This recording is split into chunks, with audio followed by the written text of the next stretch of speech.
സങ്കടങ്ങളൊന്നും പറയൂല കേട്ടോ. പുരുഷന്റെ ഒരു പ്രത്യേകതയാണ്, ഒരു വിഷമം വന്നാൽ ആരോടും പറയുമൊന്നുമില്ല. നിങ്ങൾ എത്ര വേണമെങ്കിലും ചെന്ന് ചോദിച്ചോളൂ, പറയൂല. എത്ര നിർബന്ധിച്ചാലും പറഞ്ഞു തരില്ല. അവസാനം പറയും എനിക്കൊരു സ്വസ്ഥത തന്നാൽ മതി എന്നൊക്കെ പറയും, അല്ലേ? കാരണം ഒരാളോട് ഷെയർ ചെയ്യാൻ ഇഷ്ടപ്പെടില്ല. അതെല്ലാ പുരുഷന്മാരും അങ്ങനെ തന്നെയാണ്. സ്ത്രീകൾ നേരെ തിരിച്ചാണ്, അല്ലേ? ഒരു വിഷമം വരുമ്പോൾ അവൾക്കത് പറയാന്നുള്ളതാണ് ഒന്നാമത്തെ മരുന്ന്. ആരോടെങ്കിലും ഒന്ന് പറയണം. പറയണ എന്തിനാ? പരിഹാരം കിട്ടാനൊന്നുമല്ല കേട്ടോ. ഭയങ്കര ഒരു സംഭവമാണത്. സ്ത്രീയും പുരുഷനും എങ്ങനെയാണ് സങ്കടങ്ങളെ സ്വീകരിക്കുന്നത്. പുരുഷനൊരു സങ്കടം വന്നാൽ അവൻ ആരോടും പറയുന്നില്ല, അവനതിനൊരു പരിഹാരം കിട്ടണം, അത്രേ ഉള്ളൂ. പരിഹാരം കിട്ടുന്നത് വരെ അവനൊരു ഗുഹയുടെ അകത്തേക്ക് കയറുന്നത് പോലെയാണ്. അത് വണ്ടിയിൽ ഇരിക്കലാവാം, പുതപ്പിൻ്റെ ഉള്ളിലാവാം, റൂമിൻ്റെ ഉള്ളിലാവാം, എവിടെങ്കിലും അവന് സ്വസ്ഥമായിട്ട് ഇരിക്കണം. ആരും വരരുത്. മക്കളോട് പോലും ദേഷ്യപ്പെടും. പലപ്പോഴും മക്കളെ അടിച്ചിട്ടുള്ളത് മക്കളുടെ കുഴപ്പം കൊണ്ടാണോ? നമ്മുടെ ദേഷ്യം കൊണ്ടല്ലേ? അല്ലേ? അല്ലേ? കുറച്ച് കഴിഞ്ഞിട്ട് നമ്മളെന്താ പറയാ? അപ്പക്ക് പെട്ടെന്നൊരു ദേഷ്യം വന്നുകൊണ്ട് അടിച്ചാട്ടോ പറയാ. മക്ക കിട്ടിയ അടി മുഴുവനും അവരുടെ കുഴപ്പം കൊണ്ടല്ല. അവര് കുട്ടികളായതുകൊണ്ട് അതൊക്കെ ചെയ്യായിരിക്കും. കുഴപ്പങ്ങൾ വരും, കുസൃതികൾ വരും, കുരുത്തക്കേടുകൾ വരും. പക്ഷെ അടിച്ചത് എന്തുണ്ടാ? നമ്മുടെ ദേഷ്യം കൊണ്ട്. ദേഷ്യം ഉണ്ടായത് എവിടുന്നാ? ചിലപ്പോ ആ കുട്ടി അതിനൊരു കാരണക്കാരനേ ആകൂല. പുറത്തുനിന്നുണ്ടായ ദേഷ്യമായിരിക്കും, കച്ചവടത്തിലുണ്ടായ ദേഷ്യമായിരിക്കും, സ്റ്റാഫിൻ്റെ അടുത്തുനിന്നുണ്ടായ ദേഷ്യമായിരിക്കും, അല്ലെങ്കിൽ കുടുംബത്തിൽ വേറെ ആരോടെങ്കിലും ഉണ്ടായ ദേഷ്യം. നമ്മൾ പറഞ്ഞേ എന്തേനും നമ്മൾ പറഞ്ഞ എന്തേനും അപ്പയല്ല എവിടെ നിന്നൊക്കെ പോന്നിട്ട് എന്തിനു പറഞ്ഞ? കുട്ടികളെ അടിക്കുന്ന അതൊന്നല്ല, വേറെ ഒരു കാര്യം പറയുന്നത്.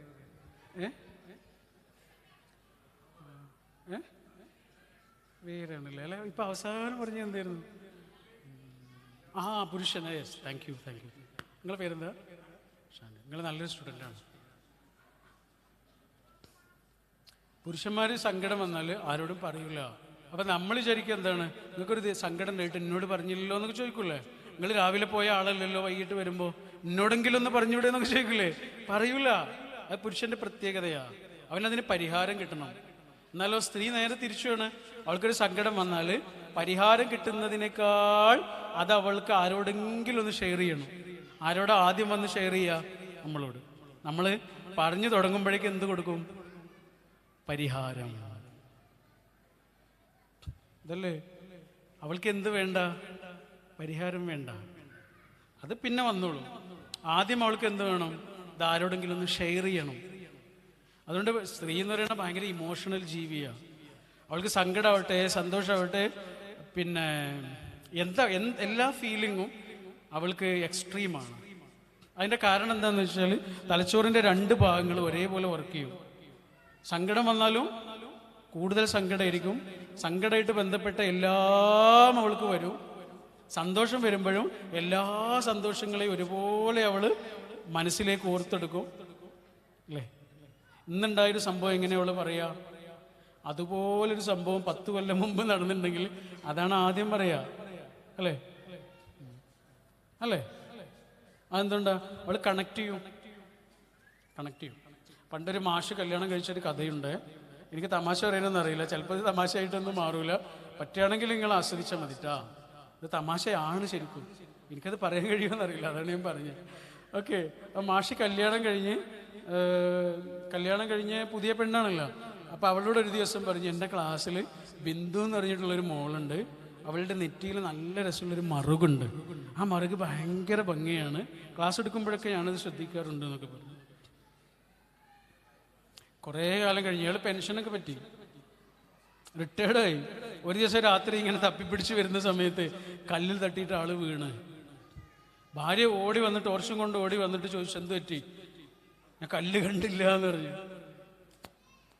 മുന്നിലെ കല്ല് കണ്ടില്ല. ഉടനടി 50-40 കൊല്ലങ്ങൾക്ക് അപ്പുറത്ത് നിന്നൊരു സംഭവത്തെ ഇങ്ങനെ പെറുക്കിയെടുത്തിട്ട് പറഞ്ഞു, ബിന്ദുവിൻ്റെ നെറ്റിയിലെ മറുക് കാണാൻ കഴിഞ്ഞു, മുന്നിൽ എത്രയും വലിയ കല്ല് കാണാൻ കഴിഞ്ഞില്ലേ? ഇതാണ് കണക്ട്. ഇതെല്ലാ കാര്യങ്ങളിലും ഉണ്ടാവും. സന്തോഷങ്ങളിലുണ്ടാവും, സങ്കടങ്ങളിലുണ്ടാവും, പരാതികളിലുണ്ടാവും, പരിഭവങ്ങളിലുണ്ടാവും, സ്നേഹത്തിലുണ്ടാവും, ഇമോഷണലാണ്, അടിമുടി ഇമോഷണലാണ്. അതുകൊണ്ടാണ് അവൾക്ക് അമ്മയാകാൻ കഴിയുന്നത്, അതുകൊണ്ടാണ് അവൾക്ക് ക്ഷമിക്കാൻ കഴിയുന്നത്, അതുകൊണ്ടാണ് അവൾക്ക് കാത്തിരിക്കാൻ കഴിയുന്നത്. അമ്മ ആശുപത്രിയിലായാൽ പോലും, ഉമ്മ ആശുപത്രിയിലായാൽ പോലും നമ്മൾ എത്ര ദിവസം ഉറക്കൊഴിക്കും? ഏറി വന്നാൽ ഒരു ദിവസം, പിറ്റേന്ന് ആരെ വിളിക്കും? പെങ്ങളെ വിളിക്കും. എന്നിട്ട് പറയും, ഇനി നീ വന്നിരിക്കടാ, എനിക്ക് പറ്റുന്നില്ല, ഉറക്കൊഴിക്കാൻ പറ്റുന്നില്ല. അവൾ എത്ര ദിവസം വേണേലും ഉറക്കൊഴിക്കും, കാത്തിരിക്കും, 9 മാസവും കാത്തിരിക്കും.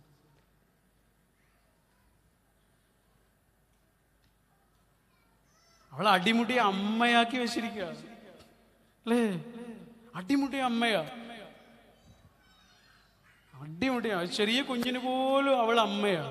പെണ്ണിനൊരുണ്ണിക്കിടാവിൻ മുഖശ്രീ, കണ്ണിന് നൽകുന്ന കൗതൂഹലം പോൽ മണ്ണിനു മേലില്ല മറ്റൊന്നുമല്ലീപ്പൊടി, പെണ്ണിനുമുണ്ടാ അടങ്ങാത്ത ദാഹം. എന്തൊരു കവിതയാണ്! പെണ്ണിന് ഒരു ഉണ്ണിക്കിടാവിൻ്റെ മുഖശ്രീ, കണ്ണിന് നൽകുന്ന കൗതുകല്ലേ, അതുപോലൊന്നും മണ്ണിനു മേലില്ല മറ്റൊന്നും, മല്ലീപ്പൊടി പെണ്ണിനുമുണ്ട് അടങ്ങാത്ത ദാഹം. എന്തിന്? അമ്മ, അമ്മയാണ്. അതുകൊണ്ട് ഒരു ആൺകുട്ടിയുടെ കയ്യിലേക്ക് നിങ്ങൾ ഒരു പാവക്കുട്ടിയെ വെച്ച് കൊടുത്തു നോക്കൂ. പാവക്കുട്ടിയെ കുറച്ച് സമയം കഴിഞ്ഞാൽ അവനതിനെ തോക്കാക്കി മാറ്റും അല്ലേ?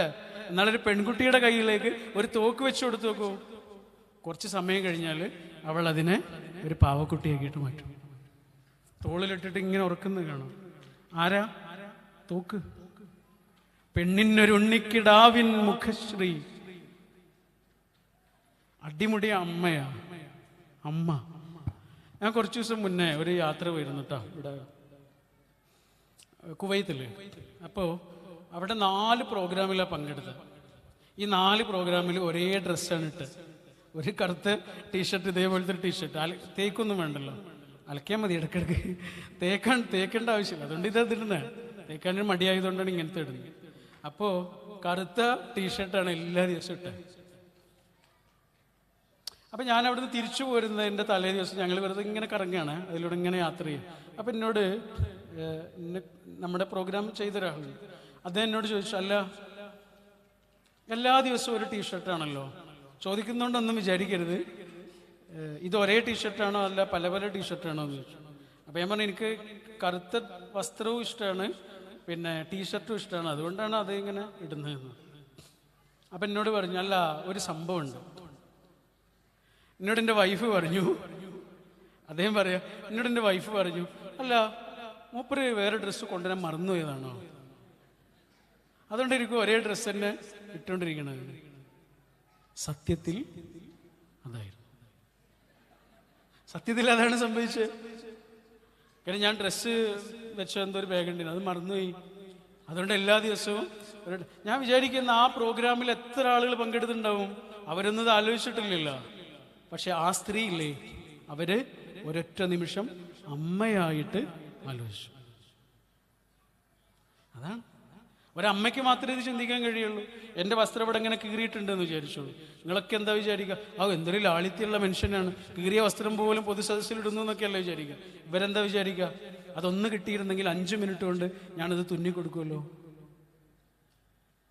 അല്ലേ? അമ്മ. അതുകൊണ്ട് ഗർഭപാത്രം ഉള്ളിലുണ്ട് എന്ന ഒരൊറ്റ കാരണം കൊണ്ട് ഒരു പെണ്ണ് ജീവിതത്തിൽ ഒരു 13 വയസ്സ് മുതൽ അനുഭവിച്ചു കൊണ്ടിരിക്കേണ്ടത് എന്തൊക്കെയാണ് എന്ന് നമ്മളൊന്ന് അറിഞ്ഞിരുന്നു എങ്കിൽ, ഗർഭപാത്രം ഉള്ളിലുണ്ട് എന്ന ഒരൊറ്റ കാരണം കൊണ്ട് ഒരു പെണ്ണ് അവളുടെ ജീവിതത്തിൽ എന്തൊക്കെയാണ് ഒരായുസ് മുഴുവനും അനുഭവിക്കുന്നത് എന്ന് ഒരു നിമിഷം നമ്മളെന്ന് അറിഞ്ഞിരുന്നെങ്കിൽ ആ കാലിൽ ഉമ്മ കൊടുക്കും. അവൾക്ക് വേണ്ടിയാണോ? അവൾക്ക് വേണ്ടിയാണോ? ഈ മനുഷ്യവംശത്തിന് വേണ്ടിയിട്ട്. ബാക്കിയൊക്കെ അവളുടെ ഔദാര്യമാണ്. അതുകൊണ്ടാണ് പ്ലീസ് എന്ന് പറഞ്ഞിട്ടല്ലാതെ ഒരു കാര്യവും പ്രവാചക തിരുമേനി ഭാര്യമാരോട് പറയില്ലായിരുന്നു. പ്ലീസ് എന്നതിന് അവിടെ ഉപയോഗിക്കുന്ന പ്രയോഗങ്ങൾ. ഇപ്പൊ ഹിറാ ഗുഹയിൽ വെച്ചിട്ട് ആണ് പ്രവാചകനാവുന്നത്. മാലാഖ വന്നിട്ട് ഇങ്ങനെ വിശുദ്ധ ഖുർആൻ പാരായണം ചെയ്യാൻ പറയുകയും പ്രവാചകനാണ് എന്നറിയാം. ഭയങ്കര പേടിച്ചുപോയി. പിന്നെ മാലാഖയെ ആദ്യമായി കണ്ട എല്ലാ പേടിയുണ്ട്. അങ്ങനെ ഓടി വന്നിട്ട് എങ്ങോട്ടാ ഓടി വരുന്നത്? വീട്ടിലേക്ക് ഓടി വരുന്നത്. വീട്ടിലേക്ക് ഓടി വന്നിട്ട് ഭാര്യയോട് പറഞ്ഞൊരു വാക്കുണ്ട്. ആർക്കെങ്കിലും അറിയോ? ജമ്മിലൂനി. അറബിയാണ്. വാക്കിന് ഇത്രയും അർത്ഥമുള്ളൂ. എന്നെ പുതപ്പിട്ട് എനിക്കൊരു പുതപ്പ് തരുമെന്നാണ്. പനിക്കുന്നത് പോലെ തോന്നുന്നു. എനിക്കൊരു പുതപ്പ് തരുമെന്ന്. എന്ത് പുതപ്പ്? ഷീലേന്റെ പുതപ്പാണോ? ആണോ? കമ്പിളി പുതപ്പാ? അങ്ങനെയാണെങ്കിൽ വേറെ ഏതെങ്കിലും വീട്ടിലേക്ക് പോയപ്പോരെ? അവിടെയൊക്കെ പുതപ്പുണ്ടാവില്ലേ? ഈ ആളോട് വന്നത് പറഞ്ഞ എന്തിനാ?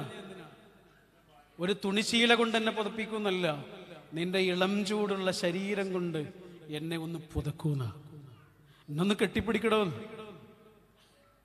എനിക്കൊരു മനുഷ്യന്റെ ചൂട് വേണം. ആരുടേതിലും പോരാ, നിന്റേത് വേണം. എൻ്റെ ഭയങ്ങൾക്ക് അഭയമായി നീ മാറുകയാണ്. എൻ്റെ ചുടുവേനലിൽ നീ ഒരു തണലായി മാറുകയാണ്. എന്താ പറഞ്ഞില്ലേ? തണല്. തണലല്ലേ? തണൽ. ഓക്കെ. എന്താ വാക്കിന്റെ അർത്ഥം? ജമ്മിലൂനി എന്ന് പറഞ്ഞാൽ എന്നെ പുതക്കൂ എന്നാണ്. എന്നെ പുതക്കൂ. ആ വാക്കിലേക്കൊന്ന് ശ്രദ്ധിക്കണേ. എന്താ പറഞ്ഞ? ജമ്മിലൂനി. അറബി ഭാഷ അറിയുന്നവർക്കൊക്കെ അറിയാം. അത് എന്നെ പുതക്ക്, നീ എന്നെ പുതക്ക്, നീ എന്നെ പുതക്ക് എന്നാണ് എങ്കിൽ അങ്ങനെയല്ല പറയാ. ജമ്മിൽ നീ എന്നാ പറയാ. എന്താ പറയാ? നീ എന്നാണ് പ്രയോഗം. നീ എന്നെ പുതക്കൂ എന്നാണെങ്കിൽ ജമ്മിൽ നീ എന്നാ പറയാ. പക്ഷെ ഇവിടെ പറഞ്ഞ എന്താണ്? ജമ്മിലൂനി. അതിന്റെ അർത്ഥം എന്താണെന്നറിയോ? നിങ്ങൾ എന്നെ ഒന്ന് പുതക്കൂ. മുന്നിൽ നിൽക്കുന്നത് അമ്മയാണ്. സ്വന്തം അമ്മ മാത്രമല്ല അമ്മ, കുഞ്ഞുങ്ങളുടെ അമ്മയും അമ്മയാണ്. അതുകൊണ്ട് ഒരു പെണ്ണില്ലേ, ഇത്രയും കൊല്ലത്തെ എൻ്റെ അനുഭവം കൊണ്ടാണ് ഞാൻ പറയണത്. എനിക്ക് അനിയത്തിയില്ല. എൻ്റെ വീട്ടിൽ ഉമ്മ മാത്രമേ പെണ്ണായിട്ടുണ്ടായിരുന്നുള്ളൂ. ഒരു ഇത്താത്തുണ്ട്, പക്ഷെ അവൾ നേരത്തെ കല്യാണം കഴിഞ്ഞു പോയി. ഒരു പെണ്ണ്, ഒരു അനിയത്തി എന്താന്ന് അവളുടെ വളർച്ച ഒന്നും എനിക്ക് കിട്ടിയില്ല, കണ്ടിട്ടില്ല. ഞാൻ പല കാര്യങ്ങൾ കല്യാണത്തിന് ശേഷമാണ് അറിയണത് പോലും. സ്ത്രീകൾ അനുഭവിക്കുന്ന, ഓരോ മാസവും അനുഭവിക്കുന്ന കാര്യങ്ങൾ പോലും ഞാൻ അറിയുന്നത് കല്യാണത്തിന് ശേഷം. നിങ്ങൾ വിശ്വസിക്കുമെന്ന് അറിയില്ല. മദ്രസയിലൊന്നും ഞാൻ പഠിച്ചില്ല, അല്ലെങ്കിൽ പഠിച്ച ദിവസം ഞാൻ സ്കൂളിൽ പോയിട്ടില്ല. മറ്റേള് പറഞ്ഞവള് എനിക്കറിയില്ലായിരുന്നോ? ഇവള് വന്നതിന് ശേഷമാണ് ഇതെന്താണ് കൃത്യമായിട്ട് മനസ്സിലാവണത്. അനിയത്തിയൊന്നുമില്ല വീട്ടില്. ഉമ്മ അതൊക്കെ വളരെ തന്ത്രപൂർവ്വം മറച്ചു വെച്ചിട്ടുണ്ടാവും. ഇപ്പൊ ഞങ്ങളെ കല്യാണം കഴിഞ്ഞിട്ട് 13 വർഷമായി. ഇത്രയും കൊല്ലത്തെ അനുഭവത്തിൽ നിന്ന്, ഒരു പെണ്ണിന്റെ കൂടെ ജീവിച്ച അനുഭവത്തിൽ നിന്ന് എനിക്ക് മനസ്സിലായത് എന്താണെന്നറിയോ? ഒരു പെണ്ണ് വളരെ കുറച്ച് സമയമേ പെണ്ണാവുന്നുള്ളൂ. ബാക്കിയുള്ള സമയം മുഴുവനും ഒന്നുകിൽ അവൾ പെൺകുഞ്ഞാണ്, അല്ലെങ്കിലോ അമ്മയുമാണ്. നിങ്ങളുടെ അനുഭവം വേറെ ആയിരിക്കാം, എനിക്കറിയില്ല. എൻ്റെ അനുഭവം അതാ. വളരെ കുറച്ച് സമയമേ, കുഴപ്പമില്ല, അമ്മയാ. പെണ്ണിനൊരു ഉണ്ണിക്കിടാവിൻ മുഖശ്രീ. ഒരു പാവക്കുട്ടി കൊടുത്തു നോക്കൂ. അപ്പോ ഞാൻ എൻ്റെ അനുഭവം പറയണ, ഒരു പെണ്ണില്ലേ വളരെ കുറച്ച് സമയമേ മുതിർന്ന ഒരു പെണ്ണാവുന്നുള്ളൂ. ഇപ്പൊ കാമുകി അല്ലെങ്കിൽ പ്രണയിനി, ഒരു ഭാര്യ എന്നൊക്കെയുള്ള അങ്ങനത്തെ ഒരു വൈകാരിക സംഭവങ്ങളൊക്കെ ഇല്ലേ, അത് വളരെ കുറച്ച് സമയമാണ്. പ്രണയിനി ആകുന്നത് പോലും വളരെ കുറച്ച് നിമിഷങ്ങളാണ്. ബാക്കിയുള്ള സമയം മുഴുവനും അവൾ ഒന്നുകിൽ പെൺകുഞ്ഞാണ്. നിങ്ങളുടെ വീട്ടിലെ മോളും വൈഫും തമ്മിൽ വൈകാരിക വിഷയങ്ങളിൽ വലിയ വ്യത്യാസമൊന്നും ഉണ്ടാവില്ല. അവർക്ക് വേണ്ടത് ഏകദേശം ഒരേ കാര്യമായിരിക്കും. നിങ്ങളെ മോളെ നിങ്ങൾ ഒന്ന് കൊഞ്ചിച്ചു നോക്കൂ, ലാളിച്ചു നോക്കൂ, പുന്നാരിച്ചു നോക്കൂ. ഏറ്റവും അസൂയപ്പെടുന്ന ആരായിരിക്കും? മറ്റേ പെൺകുഞ്ഞാണ്. അതാണ്, അവൾ പെൺകുഞ്ഞാണ്. ഒരു പെൺകുഞ്ഞിന് എന്തൊക്കെയാണോ വേണ്ടത് അതൊക്കെ അവൾ ആഗ്രഹിക്കുന്നുണ്ടോ? ബാക്കിയുള്ള സമയം അവൾ എന്താണ്? അമ്മയുമാണ്. വീഴാൻ പാടില്ല. ഓക്കെ, അത് നമ്മൾ അവസാനിപ്പിച്ചു. സമയപ്രശ്നം ഉണ്ടാ? എന്നാൽ ഞാൻ അവസാനിപ്പിച്ചു. Thank you.